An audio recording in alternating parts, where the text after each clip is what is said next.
This video is all about fission and fusion, and where better to start it? Like here at Aldborough Beach.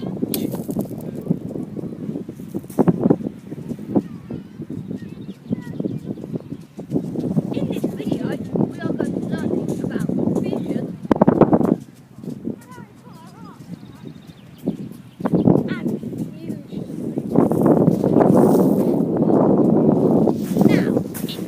the video. Fusion happens in the Sun and other stars, as well as at jet in experimental reactors like we have in Oxfordshire. Fusion involves joining together two small nuclei to release energy as a larger nucleus is made. The process also releases a neutron too. Deuterium and tritium are both isotopes of hydrogen.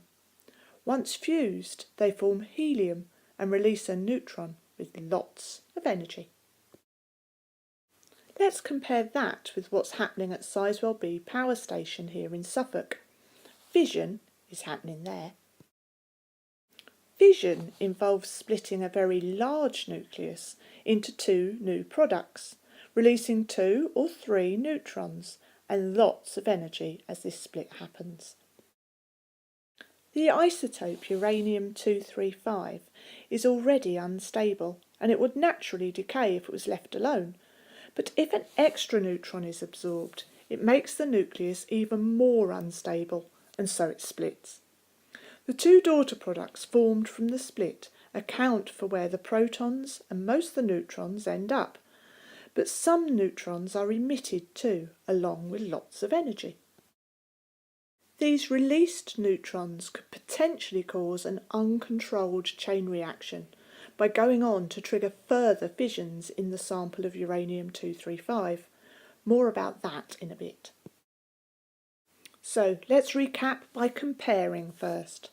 Both fission and fusion release lots of energy and a neutron or some neutrons. The energy released comes from the change in mass from the starting fuel to the finished product. A small change of mass equals a lot of energy because C is 3 times 10 to the 8 metres per second, so C squared is a really big number.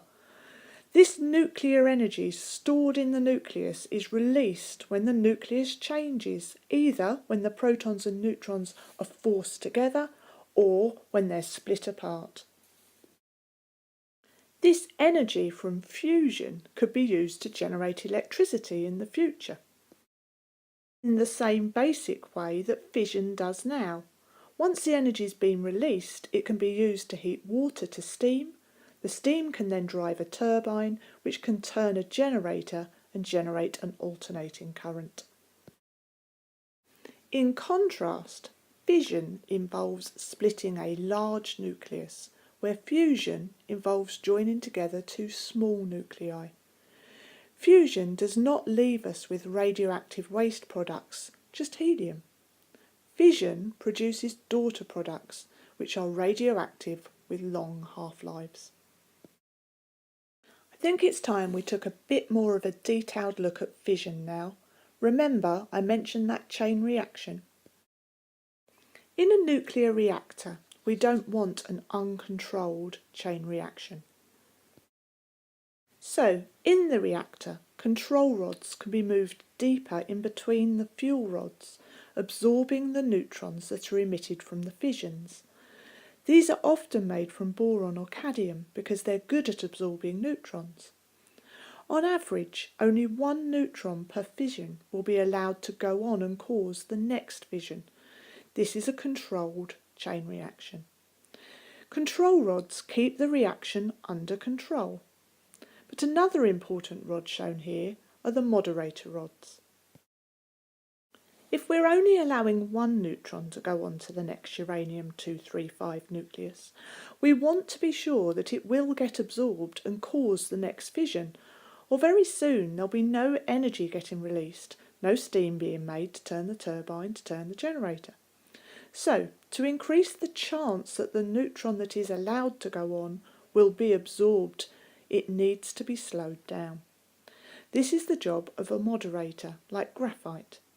Moderator rods moderate the speed of the neutrons, so those which are not removed by the control rods have a greater chance of keeping the controlled chain reaction going. Remember, uranium is a non-renewable resource. One day we'll run out of it, but very small amounts of this fuel release huge amounts of energy. When using uranium instead of fossil fuels, though, there are no polluting gases contributing to the climate change problem. It's time for us to focus back with a bit more detail on fusion. The Sun is huge, and the pressure at the core is enormous. In the Sun, the temperature at the core is about 15 million degrees Celsius. So, the nuclei of the hydrogen isotopes have so much energy and they're pushed together so hard that they can overcome the strong repulsion from them both being positively charged, and they are forced together.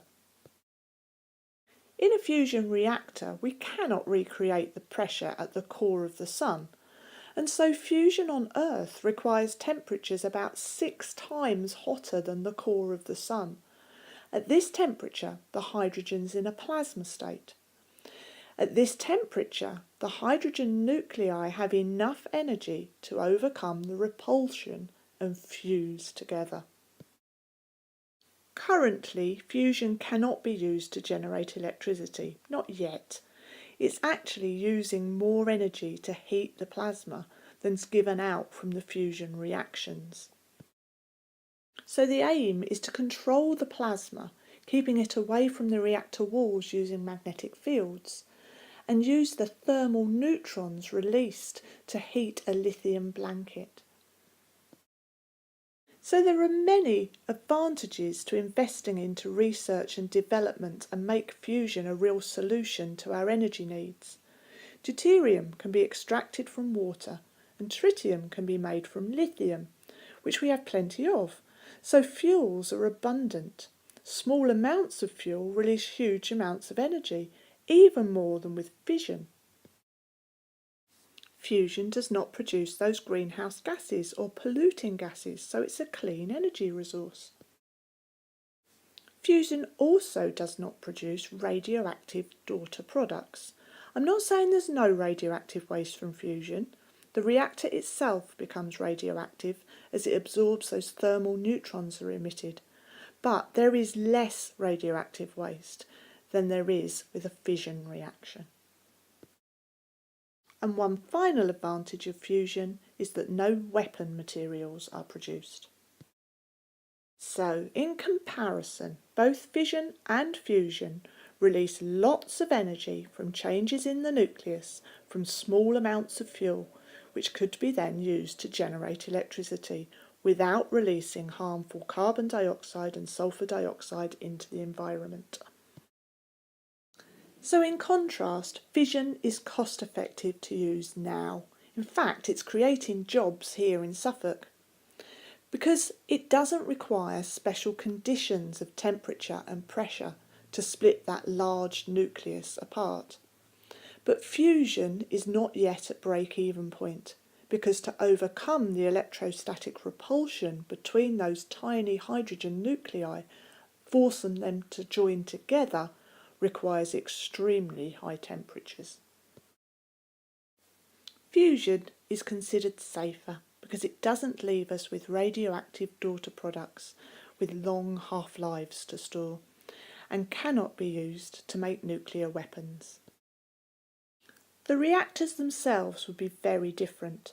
In fission, the control rods are needed to absorb neutrons and keep the chain reaction controlled, and moderators are needed to slow down the neutrons and increase their chance to keep fissions happening. In the fusion reaction, the plasma is controlled using magnetic fields, and the energy released could be used to heat up a lithium blanket. And finally, in fission, the fuel is non-renewable, but in fusion, it's abundant enough to be considered renewable. You might like to try the little quiz I've set up on Quizlet. You can find my little quiz using this link. I'd recommend doing it as a multiple choice test. And I've set 25 questions up in total, so you can change the variable to include as many of them as you want. If you don't like having the answer and a choice of questions, you can change that by sliding across the Start to Term option. Then you get a question with 4 different alternative answers to choose from.